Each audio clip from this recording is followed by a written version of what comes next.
القلم یا رب البیت والحرم الصلاة والسلام علی النبی الامی المکی المدنی التجلی التام والمجل الاتم مالک الحدوث سلطان القدم ابی العقول والنفوس والبشر وهو علة العلل ابی القاسم محمد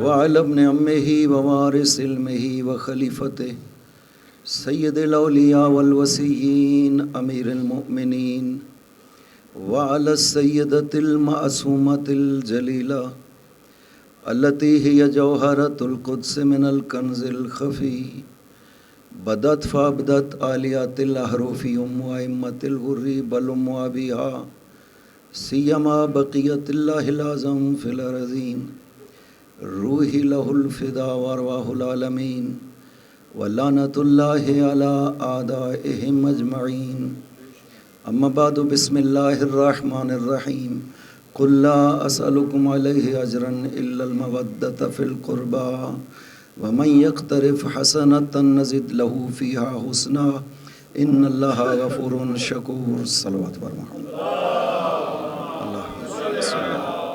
محمد آل محمد وعجل فرجہم۔ ماہ محرم کی آمد ہے، اعظم اللہ اجورنا و اجورکم۔ خداوند عظیم اس مصیبت بزرگ میں امام زمانہ کو صبر عطا فرمائے کہ اصل صاحب عزا وہ ہستی ہے جو اس وقت پردہ غیب میں موجود ہے، اور اس طرح سے ہے کہ ان کی عزا بڑھ جاتی ہے۔ یہ مصیبت جب ماہ محرم شروع ہوتا ہے تو ائمہ سب اس طرح سے تھے، معصومین اپنے غم کا اظہار کرتے تھے، حزن کا اظہار کرتے تھے ماہ محرم میں، اور امام زمانہ علیہ الصلوۃ والسلام تو بہت زیادہ غمگین ہوتے ہیں، چونکہ وہ کرتا جو سید الشہداء نے آخر وقت پہنا ہوا تھا نا، وہ اس جگہ پہ لٹکا ہوا ہے جہاں پہ امام زمانہ تشریف فرما ہوتے ہیں، اور ایک علامت بھی قرار دی گئی ہے امام زمانہ کے ظہور کے لیے۔ کہا گیا کہ جس دن اس کرتے سے خون شروع ہو جائے گا وہ آپ کے ظہور کا دن ہوگا، لہذا حسین یعنی امام زمان بھی زیر سایہ کرتہ حسین بیٹھتے ہیں۔ حسین وہ عظیم ہے، لہٰذا عزاء حسین برپا کرنی ہے تو معرفت مقام حسین ضروری ہے۔ ہمیں علم ہو کہ عظمت حسین کیا ہے، مقام حسین کیا ہے، تاکہ عزاء حسین برپا ہو تو پھر انسان کو پتہ چلے کہ کس کی عزا کر رہے ہیں اور کس کی مجلس کے لیے بیٹھے ہیں۔ کسی کی مجلس اور کسی کے لیے گریہ کو واجب قرار نہیں دیا گیا ہے سوائے حسین کے۔ کتنی ہستیاں کائنات میں دنیا سے تشریف لے گئیں، پیغمبر اکرم بھی گئے، مولا امیر بھی گئے، سیدہ پاک بھی گئی، آل محمد دنیا سے تشریف لے گئے شہادت کے ساتھ، لیکن کسی کے لیے گریہ واجب نہیں کیا ہے۔ کہا گریہ واجب ہے تو صرف حسین کے لیے ہے۔ ایک حدیث ہے، بڑی معروف حدیث ہے، جسے ریان ابن شبیب نے امام رضا علیہ السلام سے روایت کیا ہے۔ اللہم صلی علی محمد آل محمد وعجل فرج۔ یہ قم کے رہنے والے تھے اور روایت کیا ہے امام سے بہت سی روایات کو، اور یہ ان کی مشہور ترین روایت ہے جو امام سے روایت کی کہ میں پہلی محرم کو امام کی خدمت میں حاضر ہوا۔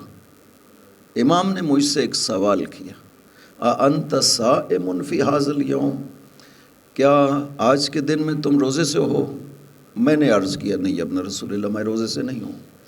فرمایا یہ پہلی محرم وہ دن ہے کہ جس میں خدا نے زکریا کی دعا کو قبول کیا تھا، لہذا اگر کوئی روزہ رکھ کے اس دن میں دعا کرتا ہے تو خدا اس کی دعا کو قبول کرے گا، جیسے خدا نے زکریا کی دعا کو قبول کیا۔ اس کے بعد فرمایا کہ ابن شبیب، ان الشہر المحرم کان اہل الجاہلیت یحرمون فیہ القتال والظلم لحرمتہ، کہ یہ محرم وہ مہینہ ہے کہ جس میں جاہلیت کے لوگ بھی جنگ اور ظلم کو حرام سمجھتے تھے اس مہینے کی عظمت کے پیش نظر. لیکن ان ہذہ الامۃ لم تعرف حرمت نبیہا و حرمت ھذا الشہر، لیکن اس امت نے نہ اس مہینے کی حرمت کا خیال کیا اور نہ نبی کی حرمت کا خیال کیا. اسی مہینے میں اس امت نے نبی کی آل کو قتل کیا، نبی کی نساء کو، خواتین کو قیدی بنایا اور ان کے خیموں کو لوٹا. یہ بیان کرنے کے بعد آپ نے کچھ وصیتیں اور کچھ باتیں ارشاد فرمائی ہیں کہ عزائے حسین کا نتیجہ آپ کو کیا حاصل ہوگا. فرمایا کہ من بقا علی الحسین، پہلے یہ جملہ ارشاد فرمایا یبن شبیب کنت باقیا لشیء فابق للحسین انہ ذبح کما یذبح الکبش. شبیب کے بیٹے اگر رونا ہے نہ کسی چیز پر تو حسین پر رونا، اس لیے کہ حسین اس طرح ذبح ہوئے ہیں جیسے گوسفند کو ذبح کیا جاتا ہے.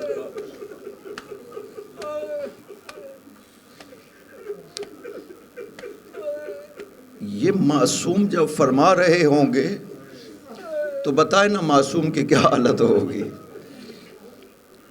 کہ ہمارے جد کو اس طرح ذبح کیا گیا جیسے گوسفند کو ذبح کیا جاتا. فرمایا من بقا علی الحسین حتی تسیر دموعہ علی خدیہ غفر اللہ لہ کل ذنب اذنبہ.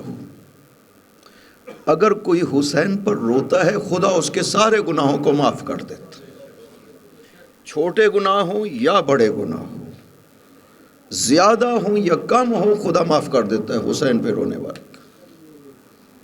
یہ بعید بھی نہیں ہے کہ کوئی کہے کہ ایسی باتیں نہ کیا کرے. مجھے امام کہہ رہے ہیں، ہم تھوڑی کہہ رہے ہیں.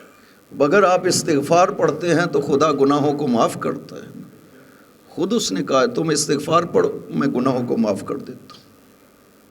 اور استغفار کا فائدہ بھی یہی ہے کہ آپ اگر توجہ کے ساتھ ایک مرتبہ بارگاہ خدا میں استغفر اللہ کہہ دیتے، استغفر اللہ ربی واتوب الیہ، خدا معاف کر دیتا ہے گناہوں کو. اگر آپ کا ایک استغفار گناہوں کو معاف کر سکتا ہے تو اس مظلوم پہ رونے کے آنسو کیوں نہیں معاف کروا سکتے؟ یہ کیسا بعید ہے، اس میں کیا بہت ہے کہ انسان سمجھے کہ یہ کیسے ہو سکتا ہے. فرماتے ہیں ان سرک ان تسکن الغرف المبنیۃ فزر الحسین مع النبی. یبن شبیب اگر تمہیں اچھا لگتا ہے نا کہ جنت کے غرفوں میں رہو جو خدا نے بنائے ہیں نبی پاک کے ساتھ، فزر الحسین، حسین کی زیارت کو جایا کرو. زیارت حسین میں یہ تاثیر ہے کہ انسان کے گناہوں کو معاف کر دیا جاتا ہے اور جنت کو واجب قرار دیا جاتا ہے. ایک حدیث میں پاک پیغمبر نے ارشاد فرمایا کہ من رزقہ اللہ حب الائمۃ من اہل البیت فقد اصاب خیر الدنیا والآخرہ ولا یشکن احد انہ فی الجنہ. جسے بھی خداوند عظیم ائمہ کی محبت رزق کے طور پہ عطا کر دیتا ہے تو اس نے دنیا اور آخرت کی خیر کو پا لیا ہے اور کسی کو شک نہیں ہونا چاہیے کہ وہ جنت میں جائے گا. فلا یشکن احد انہ فی الجنہ، کسی کو شک نہیں ہونا چاہیے کہ وہ جنت میں ہوگا.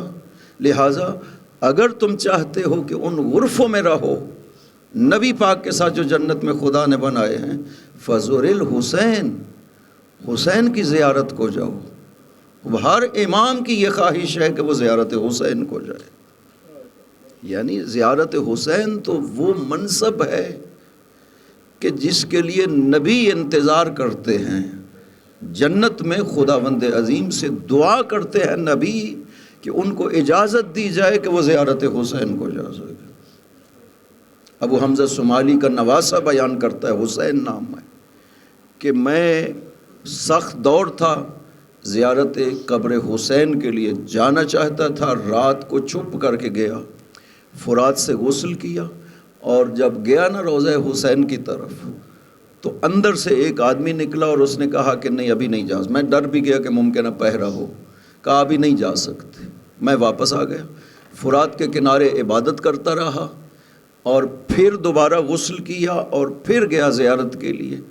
اندر سے پھر وہی آدمی نکلا اور اس نے کہا کہ نہیں جا سکتے ہو۔ پھر واپس آیا، بڑی دیر تک عبادت کرتا رہا اور پھر میں نے فرات سے غسل کیا اور اب فجر بھی قریب آ رہی تھی۔ میں جب گیا نا تو وہی شخص اندر سے نکلا اور اس نے کہا کہ ابھی نہیں جا سکتے ہو زیارت پہ۔ میں نے پھر اس سے بات کی کہ دیکھو میں جان کو ہتھیلی پہ رکھ کے آیا ہوں، ابھی فجر ہونے والی ہے، وہ آ جائیں گے اور قتل کر دیں گے، تم مجھے اندر کیوں نہیں جانے دیتے ہو؟ کہا اس لیے کہ موسیٰ علیہ السلام بڑی دیر سے خدا سے دعا کر رہے تھے زیارت حسین کی اجازت دی جائے، تو آج کی شب موسیٰ کو اجازت دی، لہٰذا روضہ حسین پہ موسیٰ نبی موجود ہیں، فجر ہوگی وہ چلے جائیں گے تو پھر آپ اندر جا سکتے ہو۔ یہ ہے زیارت حسین۔ حسین نے کیا کیا خدا کے لیے؟ ایک یہ بات امام زمانہ علیہ السلام نے علامہ ہلی سے، اللہم صلی علی محمد، علامہ ہلی سے ارشاد فرمائی تھی۔ جب دیکھا نا ایک سفر میں کربلا جاتے ہوئے علامہ ہلی نے حضرت کو، تو سوال کیا کہ یہ جو گریہ حسین پر اتنا ثواب اور اجر ذکر کیا گیا ہے، خدا گناہوں کو معاف کر دیتا ہے، جنت عطا کر دیتا ہے، تو یہ کم نہیں ہے گریہ کہ اس کے بدلے اتنا کچھ عطا ہو؟ تو حضرت نے یہ مثال دے کر کے کہا کہ اگر ایک شخص جو ہے وہ بادشاہ ہو، بہت مملکت رکھتا ہو، اور وہ جنگل میں جائے اور پیاسا ہو جائے اور بھوکا بھی ہو اور ایک خیمے میں پہنچے، وہاں خیمے میں ایک خاتون بیٹھی ہو اور اس کے پاس کل اس کا جو مال ہے وہ ایک بکری کی شکل میں ہو، اور وہ اس کے کھانے کے لیے اس بکری کو ذبح کر دے اور اسے کھانا کھلائے، تو بتاؤ اس بادشاہ کو عوض میں کیا دینا چاہیے اسے؟ علامہ نے کہا کہ چونکہ اس کے پاس جتنی دارائی تھی نا وہ اس نے سب اس کی راہ میں خرچ کر دی، لہذا اس بادشاہ کو بھی اس کو بہت کچھ عطا کرنا چاہیے اپنی مملکت سے، اپنے حساب سے، چونکہ اس کے پاس جتنی دارائی تھی، جو مال تھا، وہ سب اس نے اس کے راہ میں خرچ کر دیا۔ تو بادشاہ کو بھی ایسے فرمایا حسین نے راہ خدا میں یہی کیا ہے، جو کچھ حسین کے پاس تھا نا سب کچھ قربان کیا راہ خدا میں، اب اس کے مقابل میں خدا جو بھی عطا کرتا ہے وہ حسین کو تو عطا نہیں کرے گا، وہ حسین پر رونے والوں کو عطا کرے گا خدا بند اعظم۔ یہ ہے کہ گریہ اگر آپ حسین پر کرتے ہیں تو اس کا عوض خدا اس طرح سے عطا کرتا ہے۔ فرمایا ان سرک، تیسری بات کہی، ان سرک، اگر تجھے یہ اچھا لگے کہ آپ کو خدا بند عظیم جنت میں آل محمد کے ساتھ معشور فرمائے، فلعن قتلۃ الحسین، تو حسین کے قاتلوں پہ لعنت کیا کرو۔ اس طرح سے فرمایا کہ ایک اور جملہ بھی فرمایا کہ ان سرک، اگر آپ کو اچھا لگے کہ ان یکون لک ثواب مثل ما لمن استشہد مع الحسین فقل اذا ذکرتنی یا لیتنی کنت معهم فافوز فوزا عظیما، اگر چاہتے ہو کہ تم اس ثواب میں شریک ہو جو حسین کے ساتھ شہید ہونے والوں کو ملا ہے، تو جب بھی حسین کو یاد کرو نا تو یہ جملہ کہا کرو، کاش میں بھی آپ کے ساتھ ہوتا، مجھے بھی یہ کامیابی مل جاتی ہے۔ یہ ہے یعنی مرکز و محور حسین کی ذات ہے، جو کچھ عطا ملنی ہے خدا کی طرف سے وہ ذات حسین مرکز و محور ہے۔ اگر حسین ہے تو سب کچھ ملے گا، اگر حسین نہیں ہے تو کچھ بھی نہیں ملے گا۔ یہ عزاداری ہے۔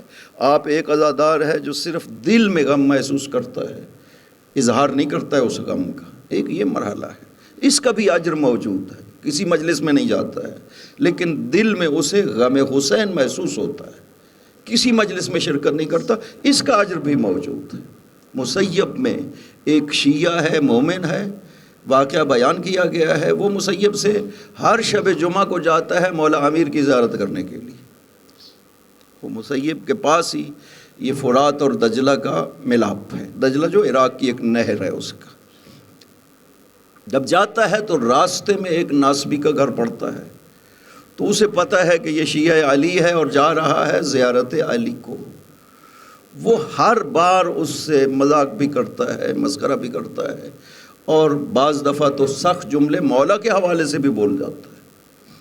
ایک دفعہ بہت تکلیف ہوئی اس مومن کو, جب گیا نا مولا کی زیارت کی, اور وہاں پہ بڑی شکایت کی مولا کو, مولا یہ اتنی گستاخی کرتا ہے, میں آپ کی زیارت کے لیے آتا ہوں, راستے میں تنگ کرتا ہے, آپ کے حوالے سے بھی گستاخی کرتا ہے, مولا اس کو سزا تو ملنی چاہیے. خواب میں تشریف لائے امیر المؤمنین علیہ الصلوۃ والسلام. صلوات پڑھیے محمد و آل محمد, اللہ صلی علی محمد و آل. تشریف لائے, کہا دل پریشان ہے نا تمہارا, تکلیف محسوس کر رہے ہو, اس کی وجہ سے. عرض کیا جی مولا, وہ ہر بار تنگ کرتا ہے تو اس کو سزا تو دیجیے نا. فرمایا نہیں, دنیا میں ہم اسے سزا نہیں دے سکتے. وجہ کیا ہے مولا؟ فرمایا اس لیے کہ اس کا حق ہے ہمارے اوپر. پوچھا مولا وہ کون سا حق ہے؟ اتنا بڑا حق کہ وہ اس طرح سے اذیتیں کرتا ہے, گستاخی بھی کرتا ہے, پھر بھی آپ کہتے ہیں کہ ہم دنیا میں اسے کچھ نہیں کہہ سکتے. کہا کہ ہے تو وہ ناسبی, دشمن ہے ہمارا. ایک دن بیٹھا ہوا تھا فرات کے کنارے, پانی چل رہا تھا, چونکہ یہ کربلا کی طرف سے آ رہا ہے نا, تو اس نے دل میں سوچا کہ یہ کربلا کے پاس سے گزر کے آ رہا ہے یہ پانی. تو اس کے دل میں یہ خیال آ گیا کہ اسی فرات کے کنارے حسین مارا گیا اپنے عزیزوں کے ساتھ, اور حسین کو پانی نہیں ملا. تو دل میں اس نے سوچا کہ اسے عمر ابن سعد کو چاہیے تھا کہ پیاسا نہ مارتا, پانی دے کر کے مارتا. کہا یہ اتنا خیال بھی جو اس کے دل میں آیا تھا نا, اس کی وجہ سے اس کا حق ہمارے اوپر بن گیا کہ ہم اسے کچھ نہیں کہہ سکتے. اتنا نام حسین کے ساتھ اتنا سا خیال کہ پانی دے کے مارتا, پیاسا نہیں مارنا چاہیے تھا. یہ واپس آتا ہے اور پھر وہ ملا, اور پھر اس نے اسی طرح کی گستاخی کی. اس نے کہا نہیں آپ کے لیے پیغام ہے مولا کی طرف سے. پوچھا نا اس نے کیا پیغام ہے. جب بتایا کہ مولا نے یہ فرمایا مجھے خواب میں, تو سوچ میں پڑ گیا کہ یہ واقعہ تو آج تک میں نے کسی کو نہیں کہا ہے, یہ بات تو صرف میرے دل میں گزری ہے. اسی وقت کہتا ہے اشہد ان لا الہ الا اللہ وان محمد رسول اللہ وان علی امیر المؤمنین ولی اللہ وصی رسول رب العالمین. یہ ہے توجہ. آپ حسین کے لیے جو کچھ بھی کرتے ہیں نا, یوں نہیں ہے, وہاں پر ایک ایک عمل آپ کا, ایک ایک آنسو نام حسین کے ساتھ جو نکلتا ہے آنکھوں سے, وہ وہاں پر لکھا جاتا ہے. لہٰذا معاملہ حسین کا بالکل الگ ہے خداوند عظیم کے ساتھ. کوفہ کے لوگ آئے نا, مولا امیر سے عرض کیا یا امیر المومنین بارش کے لیے دعا تو فرمائیے, بارش نہیں برس رہی. فرمایا حسین کو بلاؤ. عرض کیا کہ یا امیر المومنین آپ خود موجود ہیں, کیا ضرورت ہے حسین کو؟ فرمایا نہیں, خداوند عظیم حسین کی بات کو رد نہیں کرتے, وہ کسی امام کی بات کو رد نہیں کرتا ہے خدا. لیکن یہ اہمیت اور عظمت حسین بیان کرنے کے لیے کہ بارگاہ خدا میں جو مقام حسین ہے نا, وہ بہت بلند ہے. ایک تھوڑی سی توجہ, تھوڑی سی علامت اگر حسین کی سید الشہداء کی کسی کے اوپر ہو. علامہ امینی نے الغدیر میں لکھا ہے, ایک بحرین کے بہت بڑے شیعہ عالم کا یہ واقعہ لکھا ہے کہ یہ اصل میں ناسبی خانوادہ تھا. اس کے ماں باپ کی اولاد نہیں ہوتی تھی. ماں باپ نے دعا کی اگر خدا ہمیں بیٹا دے تو ہم اس کو بھیجیں گے راہ کربلا تاکہ وہ حسین کے زائرین کو قتل کرے اور ثواب حاصل کرے. نا کربلا میں ایسے لوگ تھے کہ جو قتل حسین کو اجر اور قربت خدا کا ذریعہ کہتے تھے. عمر ابن سعد نے یہ نعرہ بلند کیا تھا یا خیل اللہ ارکبی وابشری بالجنت, او خدا کے شاہ سوار ہو جاؤ, حسین پہ حملہ کرو اور تمہیں جنت کی بشارت ہو. چوتھے امام نے بھی ارشاد فرمایا کہ 30,000 افراد جو قتل حسین کے لیے آ گئے تھے نا, وہ ہر کل یتقرب الی اللہ بدمہ، وہ حسین کا خون بہا کر کے قربت خدا حاصل کرنا چاہتے تھے۔ جو دشمن اہل بیت ہے وہ اس طرح سے، لہٰذا یہ منت جب مانی انہوں نے، بیٹا خدا نے دیا، بیٹا جوان ہو گیا، 18 سال کا ہوا تو بیٹے کو بتایا کہ یہ منت ہے۔ ناس بھی جوان ہوا تھا لہٰذا تیار ہو گیا، اسلحہ لے کر کے چلا اس راستے پہ، کربلا کے راستے پہ جا کے سڑک کے کنارے بیٹھ گیا، چھپ کر کے ایک گڑھے میں انتظار کرتا رہا کوئی قافلہ آئے اور میں حملہ کروں۔ سو گیا اسی اسنا میں، خواب میں دیکھتا ہے کہ میدان محشر سجا ہوا ہے اور لوگوں کو پکڑ کر کے فرشتے جہنم میں لے جا رہے ہیں۔ اسے بھی 2 فرشتوں نے پکڑا جہنم میں لے جانے کے لیے، خدا کی طرف سے آواز ہے کہ اسے جہنم میں نہ لے جاؤ۔ عرض کیا بار الہ، یہ قتل کرنے کے لیے آیا تھا زائر حسین کو۔ خدا نے فرمایا کہ اس نے قتل نہیں کیا ہے، یہ جب سویا ہوا تھا تو زائرین کا ایک قافلہ گزرا، ان کے پاؤں سے خاک اڑی اور اس کے اوپر پڑی ہے، اس کے اوپر علامت حسین موجود ہے، میں اسے جہنم میں نہیں بھیج سکتا۔ یہ عظمت راہ حسین میں۔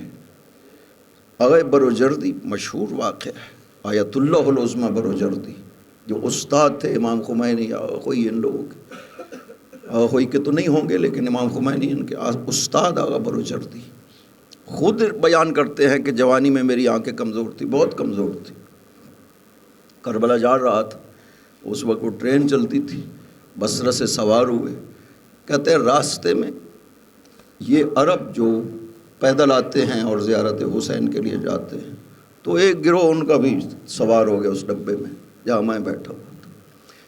ایک جو عزادار تھا وہ چڑھتے ہی سو گیا، اس کو نیند آئی ہوئی تھی، اس کے پاؤں کو مٹی جو لگی ہوئی تھی نا، کیچڑ ٹائپ، ابو رجردی کہتے ہیں میں نے وہی مٹی لی اور اپنی آنکھوں پہ ملی، اور آج تک میری آنکھیں بڑھاپے میں بھی صحیح ہیں۔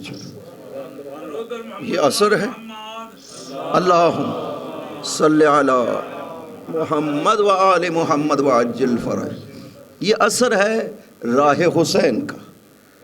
لہٰذا جو بھی متعلق ہو جائے نا حسین کے ساتھ، معصوم فرماتے ہیں خدا بند عظیم اسے معاف کر دیتا، اس کے گناہوں کو بخش دیتا ہے خدا بند عظیم۔ اوہ زہیر اس طرح سے تھا، زہیر کو شیعہ نہیں تھا، کتنے دن رہا حسین کے ساتھ، صرف چند دن، ایک منزل پر حسین کے ساتھ جمع ہو گئے۔ اور عجیب یہ واقعہ بھی عجیب ہے کہ وہ بالکل دل اس کا نہیں مانتا تھا حسین کے ساتھ جانے کو، لہٰذا جس منزل، وہ بھی حج کر کے واپس آ رہا تھا، جس منزل پہ حسین کا قافلہ رکتا تھا وہ آگے چلا جاتا تھا۔ ایک منزل پہ خیمے اکٹھے ہو گئے تو سید الشہداء نے پوچھا کہ یہ کس کا خیمہ، جانتے تھے تاکہ لوگوں کو پتہ چلے۔ کہا گیا مولا یہ زہیر ابن قین ہے، کوفہ کا معروف آدمی۔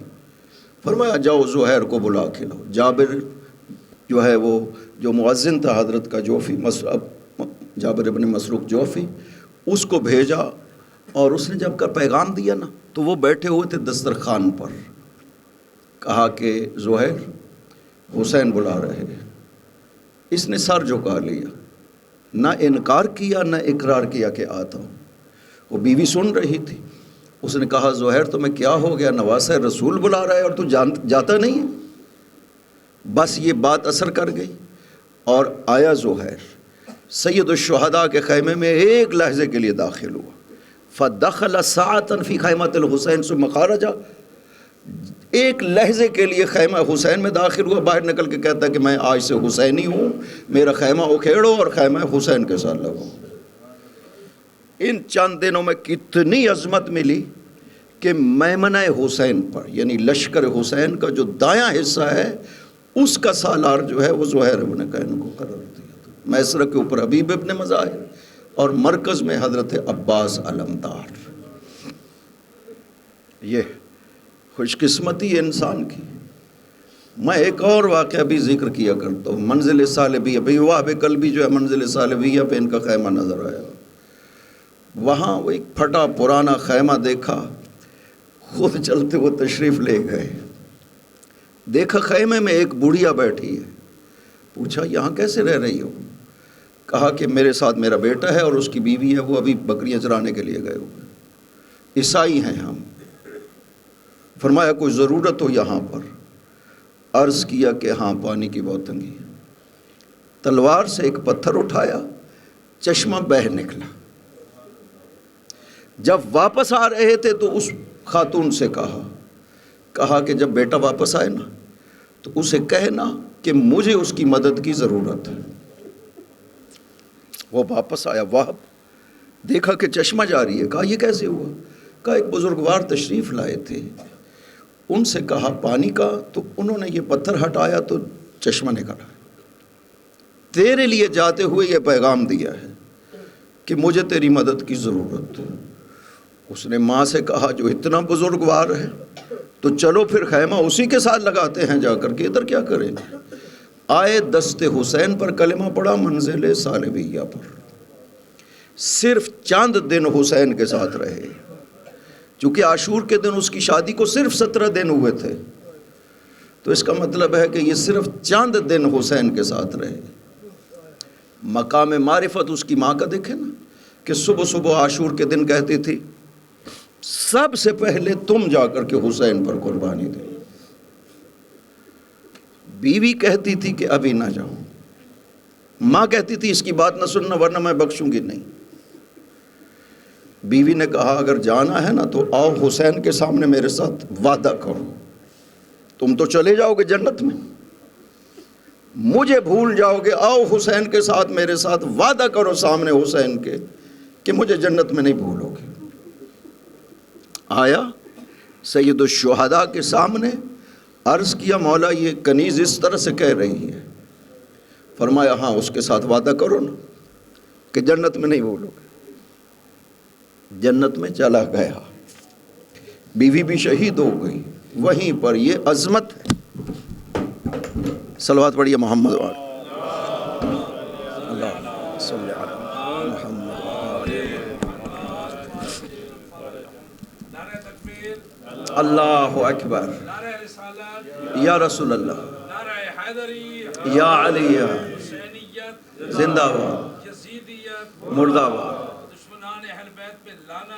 بے شمار. اللہم صلی علی محمد وآل محمد وعجل فرجہ. یہ اس طرح سے کربلا انسان کو عظمت بخشتی کہ چند دن رہے حسین کے ساتھ, اور عظمت یہ ہے کہ امام زمانہ ان پر سلام کرتے ہیں. معمولی بات نہیں ہے کہ امام زمانہ سلام کر رہے ہیں. میرا سلام ہو وہب قلبی تم پر, سلام ہو زہیر تم پر, سلام ہو حبیب ابن مظاہر تم پر. کس طرح سے انہوں نے اپنے آپ کو حسین پر قربان کیا. سعید ہے نا, جب کہا نا حسین کو, ابو سمامہ سیداوی نے کہ ابن رسول اللہ نماز کا وقت ہو گیا ہے, ہم چاہتے ہیں کہ آخری نماز آپ کی اقتداء میں پڑھ لیں. حبیب جنگ کی طرف چل پڑے, کہا ابن رسول اللہ یہ نماز ہم آپ کے جد کے ساتھ پڑھیں گے. حبیب شہید ہو گئے, لیکن حسین نے کہا ان سے کہو کہ جنگ بند کرے, ہم نماز پڑھنا چاہتے ہیں. انہوں نے انکار کر دیا جنگ بند کرنے سے. حسین نے کہا کون ہمیں نماز پڑھائے گا, سامنے کھڑا ہو. زہیر قین سامنے کھڑا ہوا, اور دوسرا وہ حنفی, وہ سامنے کھڑا ہو گیا. حسین نماز پڑھاتے رہے, جدھر سے تیر آتا تھا یہ اپنے سینے پہ لیتے تھے. جب نماز حسین ختم ہوئی نا, یہ حنفی گرا سامنے حسین کے, 13 تیر اس کے سینے پہ لگے ہوئے تھے. ایک سوال کیا تھا, حل وفیت یا ابن رسول اللہ, کیا میں نے وفا کر دی؟ کہا تم نے حق ادا کیا, جاؤ جنت میں ہم بھی تیرے پیچھے آ رہے ہیں. کربلا میں زندگی اس طرح سے تھی.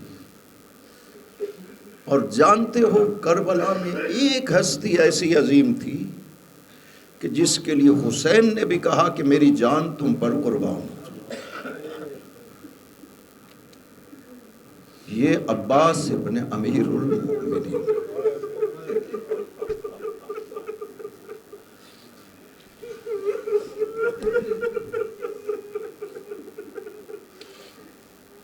معصوم کسی کے لیے یہ جملہ کہے نا، انسان اس کی عظمت کو سمجھ سکتا۔ ہم کسی کے لیے کہہ دیں کہ میری جان آپ پہ قربان ہو، تو انسان کو ممکن ہے یہ عظمت سمجھ نہ آ سکے، لیکن معصوم اور وہ بھی حسین جیسی ہستی۔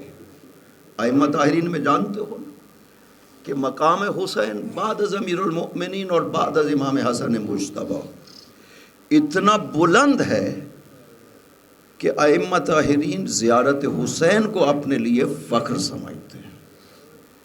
ہمارے مولا و آقا 3 شعبان کو ایک خط لکھتے ہیں قاسم ابن علا ہمدانی کو، اور کہتے ہیں عشیت الخمیس ثلاث خلون من شعبان ولد مولانا حسین بن علی، کہ یہ 3 شعبان جمعرات کا دن تھا، شام کا وقت تھا، جب ہمارے مولا حسین ابن علی دنیا میں تشریف لائے۔ یہ امام زمانہ کہہ رہے ہیں کہ حسین میرے مولا ہیں، یعنی جب امام زمانہ جیسی ہستی یہ کہتی ہے کہ حسین میرے مولا ہیں، تو پھر باقیوں کا کیا خیال ہے کہ کیا مقام ہونا چاہیے بارگاہ حسین میں۔ یہ ہے عظمت حسین۔ وہی حسین 9 محرم کی عصر کے وقت جب عمر بن سعد نے لشکر کو حرکت دی نا خیمہ حسین کی طرف، اور گھوڑوں کے ٹاپوں کی آواز آنے لگی، تو دختر امیر المؤمنین نے خیمے کے اندر سے جب ٹاپوں کی آواز سنی نا، تو پس خیمہ آ کر کے کہا مولا سے کہ بھیا سن رہے ہیں یہ گھوڑوں کی ٹاپوں کی آواز، یہ لشکر خیموں پہ حملہ تو نہیں کرنے لگا؟ سید الشہداء نے سر اٹھایا اور عباس کو بلا کر کے کہا، عباس بنفسی انت اخی عباس ارکب فاسألہم ما بدا لکم، عباس بھیا میری جان آپ پر قربان ہو، جاؤ نا ان سے پوچھو کہ یہ کیا چاہتے ہیں۔ عباس کی عظمت بہت زیادہ ہے۔ 8ویں امام نے اسی حدیث میں ارشاد فرمایا، قتل معه من اہل بیتہ 18 رجل ما لهم فی الارض شبیہون، حسین کے ساتھ کربلا میں اہل بیت حسین سے 18 افراد مارے گئے، زمین میں ان جیسا کوئی نہیں تھا۔ اتنے عظیم ہستیاں تھیں جو حسین کی ہمراہی میں شہید ہوئے، اور عباس ان میں سے سب سے بزرگ و برتر مقام کے لحاظ سے۔ چونکہ یہ جو کہہ دیتے ہیں نا کہ عباس معصوم نہیں تھے، عباس امام نہیں تھے، یہ درست ہے کہ امام نہیں تھے، لیکن عباس کا مقام عصمت اتنا بلند ہے کہ جس کے زیارت نامے خود ائمہ نے ارشاد فرمائے۔ یہ امام زادوں کے جو زیارت نامے ہیں نا، یہ ائمہ نے ارشاد نہیں فرمائے ہیں، یہ علماء نے بنائے ہیں، علماء نے یہ سلام کیے ہیں۔ یہ آپ جاتے ہیں امام زادوں کی زیارت پہ اور ان زیارتوں کو، زیارت ناموں کو پڑھتے ہیں، یہ کسی امام نے ارشاد نہیں فرمایا، یہ علماء نے قرار دی ہے۔ لیکن عباس وہ ہستی ہے کہ جس کی زیارت امام صادق علیہ الصلوۃ والسلام نے ارشاد فرمایا، اور عجیب لفظ ہے، سلام اللہ وسلام ملائکتہ المقربین وانبیائہ المرسلین وجمیع عباد اللہ الصالحین حین تغدو وترو علیک یا ابن امیر المؤمنین۔ اللہ کا سلام اور اس کے مقرب فرشتوں کا سلام اور انبیاء مرسلین کا سلام اور تمام صالحین عباد خدا کا سلام، صبح بھی شام بھی آپ پر اے علی کے بیٹے۔ یہ امام معصوم کے لفظ ہے، اور اس میں ایک جملہ بھی ہے، وَرَفَعَ ذِكْرَكَ فِي أَعْلَى عِلِّيِّينَ، عباس آپ کا ذکر خداوند عظیم نے اعلیٰ علیین پہ بلند کیا۔ اعلیٰ علیین وہ جگہ ہے جہاں پہ سارے انبیاء کو بھی مقام نہیں ملتا ہے، وہاں پہ معصوم فرما رہے ہیں کہ معصومین کے ساتھ اور جو ہستی جس کا ذکر ہے وہ عباس ابن امیر المؤمنین ہے۔ لعن اللہ امتن قتلت کا ولعن اللہ امتن سمعت بذالک فرضیت بھی ولعن اللہ امتن لم یعرف قدرک جاہلا قدرک، اور ان پر بھی اللہ کی لعنت ہو جو آپ کے مقام کو نہیں پہچان سکے۔ عظمت عباس ابن امیر المؤمنین یہ وہ ہستی ہے کہ یہ عظمت ہی تو ہے کہ امیر المؤمنین نے جناب عقیل سے کہا تھا، عقیل ایک ایسا رشتہ عرب کے بہادروں میں دیکھو نا کہ جو میرے لیے ایک شجاع بیٹا پیدا کر سکے۔ علی چاہتے ہیں کہ ایک شجاع بیٹا پیدا ہو، لہذا عباس جب تشریف لاتے ہیں تو یہ ترجمان شجاعت علی بن جاتے ہیں۔ کربلا میں واقع جو ہے نا، جتنا اعتماد تھا نا سید الشہداء کو عباس کے اوپر، مدینہ سے لے کر ہمیشہ زندگی بھی اس طرح سے لے کر اس سفر میں خصوصیت کے ساتھ جب بھی کوئی کام پڑتا تھا نا حسین کو کہتے تھے عباس کو بولا، عباس بھیا تم جاؤ۔ اور ادب عباس دیکھیے، خداوند عظیم یہ عالم آل محمد، خداوند عظیم نے اس ہستی کو اتنا علم عطا کیا کہ 3 ائمہ نے تربیت کی ہے، 4تھی سیدہ زینب سلام اللہ علیہ نے تربیت کی ہے، 4 معصوم ہستیوں نے جس کی تربیت کی ہو، وہ کتنا بڑا عالم ہونا چاہیے۔ لیکن ہمیں حضرت عباس سے ایک حدیث بھی نہیں ملتی ہے۔ اس کی وجہ کیا ہے؟ چونکہ ساری زندگی حضرت عباس اپنے ائمہ کی خدمت میں رہے، اور کبھی بھی امام کی خدمت میں جو موجود ہوتا ہے نا وہ بولتا نہیں امام کی خدمت میں۔ آپ دیکھیے پاک پیغمبر تشریف فرما تھے، کبھی مولا علی نے کچھ بھی نہیں کہا۔ وہ کتنے فصیح تھے مولا امیر المؤمنین کہ نہج البلاغہ کے یہ خطبے شاہد ہیں، لیکن جب تک پاک پیغمبر تھے کبھی مولا علی نے کوئی خطبہ ارشاد نہیں فرمایا۔ یہ جتنے خطبے ارشاد فرمایا ہیں یہ اپنے دور حکومت میں جب ظاہری تخت خلافت ملا تب خطبے ارشاد فرمائے۔ پاک پیغمبر کے سامنے صرف ایک خطبہ جو حکم پیغمبر سے تھا، جس دن آپ کی شادی تھی، نکاح تھا، اس دن پیغمبر نے کہا کہ علی آج خطبہ ارشاد فرمائے۔ وہ خطبہ ہے جو مولا علی سے مروی ہے، ورنہ ان کی زندگی میں کبھی نہیں۔ امام حسن جب موجود ہوتے تھے تو امام حسین ایک لفظ بھی نہیں بولتے تھے، ادب کے ساتھ کھڑے رہتے تھے، اس لیے کہ میرے بھائی اور امام موجود ہیں۔ کبھی نہیں بولے، ہمیشہ کوئی بات کرتا تھا تو اشارہ کرتے تھے کہ موجود ہے نا وہ بات کرے۔ یہی وجہ ہے کہ حضرت عباس بھی پوری زندگی اپنے ائمہ کی خدمت میں رہے، کبھی کچھ نہیں بولے۔ جو اتنا بڑا عالم ہو، جس کی اتنی توجہ کے ساتھ تربیت امیر المؤمن 14 سال مسلسل مولا علی نے تربیت کی حضرت عباس کی۔ 14 سال کے تھے جب امیر المؤمنین کی شہادت ہوئی۔ عجیب ہے کہ جس وقت جا رہے تھے نا دنیا سے آخری وقت میں، عباس کو اپنے پاس بلایا، عباس بیٹا ادھر آؤ۔ آئے، عباس کے ہاتھ کو پکڑا اور اس کے بعد حسین کو بلایا، حسین بیٹا ادھر آؤ۔ جب آئے نا حسین قریب تو اب ظاہری طور پر تو یہ تھا کہ عباس کا ہاتھ حسین کے ہاتھ میں دیتے، نہیں، حسین کا ہاتھ عباس کے ہاتھ میں دیا۔ کہا عباس میرے حسین کا خیال کر۔ اس لیے ہی چاہتے تھے نا کہ دنیا میں عباس آئے۔ انتلد لی والدن فارسن شجاعن، ایسی دلیر قبیلے کی خاتون جو میرے لیے ایک شجاع بیٹا، فارس شاہ سوار بیٹا جنے، جو میرے حسین کی حمایت کر سکے۔ لہذا ساری زندگی خدمت حسین میں۔ چوتھے امام نے یہ گواہی دی ہے کہ بہت منزلت ہے میرے چچا عباس کی۔ ان للعباس منزلۃ عند اللہ یوم القیامہ یغبطہ بہا جمیع الشہداء، کہ قیامت کے دن عباس کو جو مقام حاصل ہے نا، تمام شہداء کائنات رش کریں گے عظمت عباس۔ اور جو چھٹے امام نے یہ جملے ارشاد فرمائے ہیں نا کہ اشہد لک، اسی زیارت نامے میں، اشہد لک بالتسلیم والوفا والنصیحہ لخلف النبی المرسل، بالتسلیم والتصدیق والوفا والنصیحہ، 4 چیزوں کی شہادت دی ہے معصوم امام نے حضرت عباس کے حق میں۔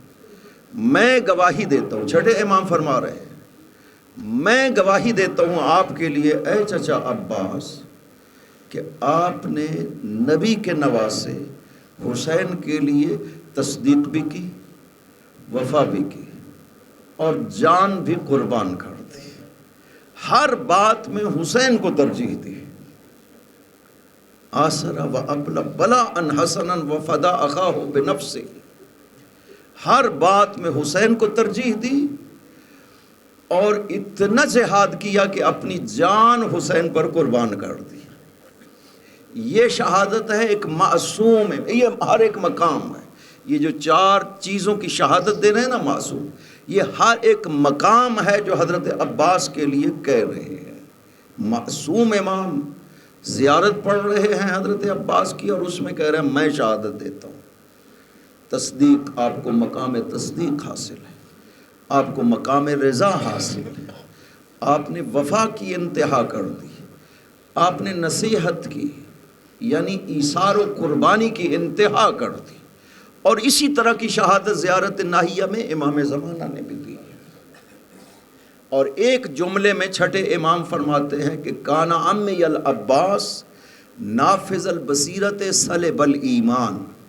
ہمارے چچا عباس جو ہے نا وہ گہری بصیرت رکھتے تھے اور ایمان اتنا پختہ تھا ان کے دل میں کہ کوئی چیز نہیں ہلا سکتی تھی ان کی ایمان.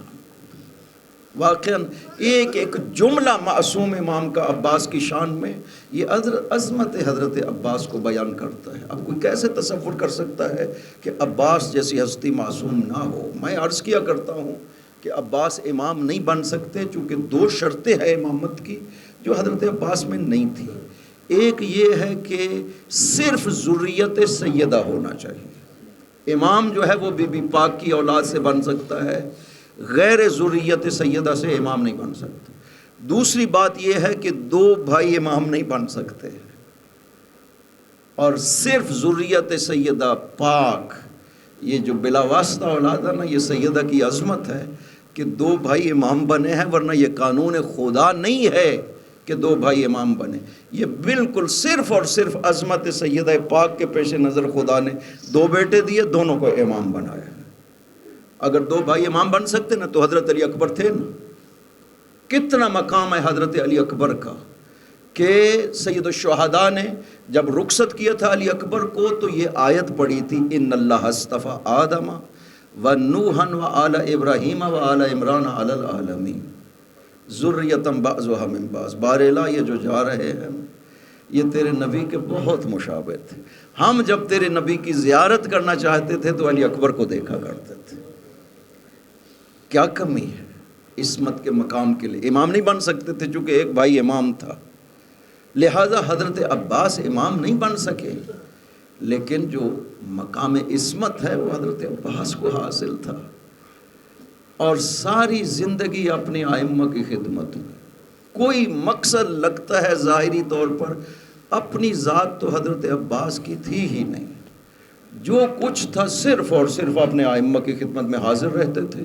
جب تک بابا تھے بابا کی خدمت میں حاضر رہے، اس کے بعد اپنے بڑے بھائی، اور اس کے بعد جب 50 ہجری کو شہادت ہوئی کریم اہل بیت کی تو پھر 50 ہجری سے لے کر کے 61 ہجری تک مسلسل سید الشہداء کی خدمت میں.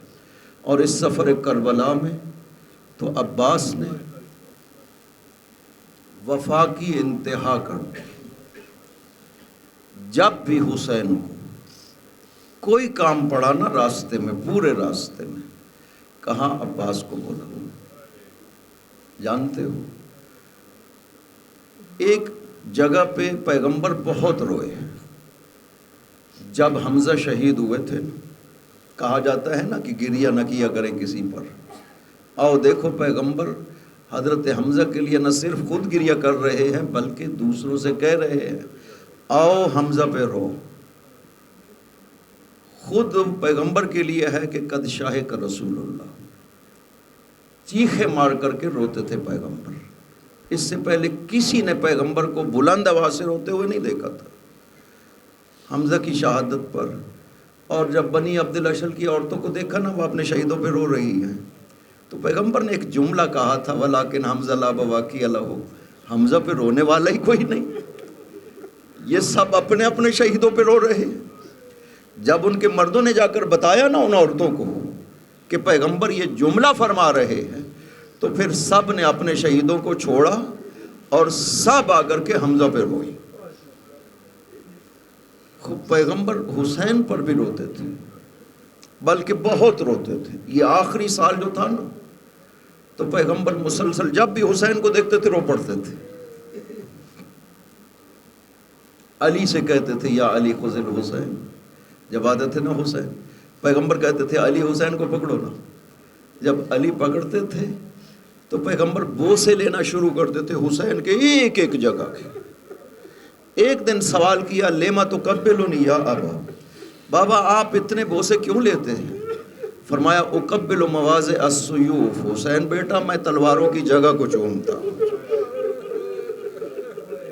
کیا حال ہوتا ہوگا جب یہ جملہ کہا کہ میں تلواروں کی جگہ کو چومتا ہوں۔ اجرکم علی اللہ۔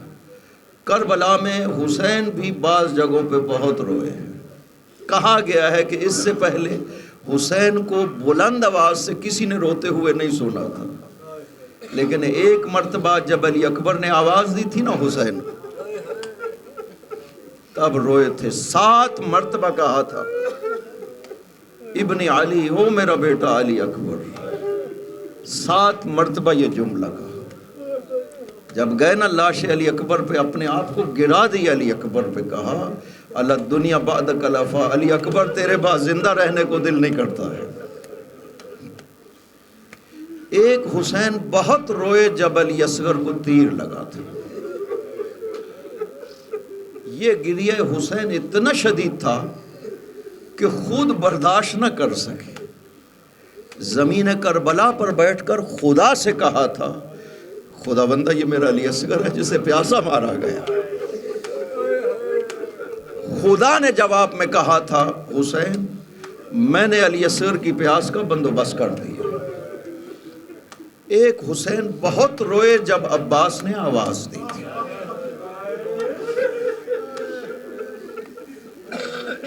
سب جا چکے، اکیلے لڑنے والے سپاہی عباس رہ گئے تھے، یا وہ سپاہی تھا خیموں میں جو لڑ نہیں سکا تھا، علی اصغر۔ عباس جب اکیلے رہ گئے نا تو آئے خدمت امام میں، عرض کیا حالی من رخصت، سیدی مولائی کیا مجھے اجازت ہے میں بھی چلا جاؤں؟ فنظر الیہ الحسین، حسین نے عباس کے چہرے پہ نظر کری، کہا انت صاحب لوائی اذا مضیت تفرق عسکری، عباس تو میرا علمدار ہے، جب تو چلا جائے گا نا میرا لشکر بکھر جائے گا۔ حسین نہیں جانتے تھے کہ میرے لشکر میں تو کوئی اور ہے ہی نہیں، اس کا مطلب ہے کہ عباس ہے تو پورا لشکر موجود۔ یہی وجہ ہے کہ بیویوں کو بھی بڑا بھروسہ تھا کہ عباس جب تک باقی ہے، جاتے رہے شہید اجازتیں لے کر کے، لیکن یہ کیفیت خیموں کی نہیں ہوئی جب عباس نے اجازت لی۔ عجیب کیفیت تھی۔ آئے نا جب حسین نے اجازت نہیں دی، فرمایا بھائی جانا ہے نا تو جاؤ، ان بچوں کو سنو تو صحیح کیسے پیاس سے آوازیں بلند کر رہے۔ فاسألہم عن الماء، جاؤ میرے عباس پانی کا سوال کرو۔ آئے عباس خیموں میں، سکینہ کو آواز دی، سکینہ بیٹی مجھے مشق دو نا، میں پانی کے لیے جا رہا ہوں۔ جب سکینہ نے یہ جملہ سنا نا تو سب بچوں سے کہہ دیا بچوں اب تمہیں پانی مل جائے گا، اس لیے کہ اب میرے چچا عباس پانی لینے جا رہے ہیں۔ لیکن بیویاں جانتی تھی کہ جو بھی گیا ہے نا وہ واپس نہیں آیا۔ عجیب منظر ہے خیموں کا۔ علی کی بیٹی پشت خیمہ پہ آ گئی اور ساری بیویاں ثانی زہرا کے پیچھے آ کر کے کھڑی ہو گئی۔ ایک خاموشی ہے خیموں میں، اب کیا ہوگا ہمارا؟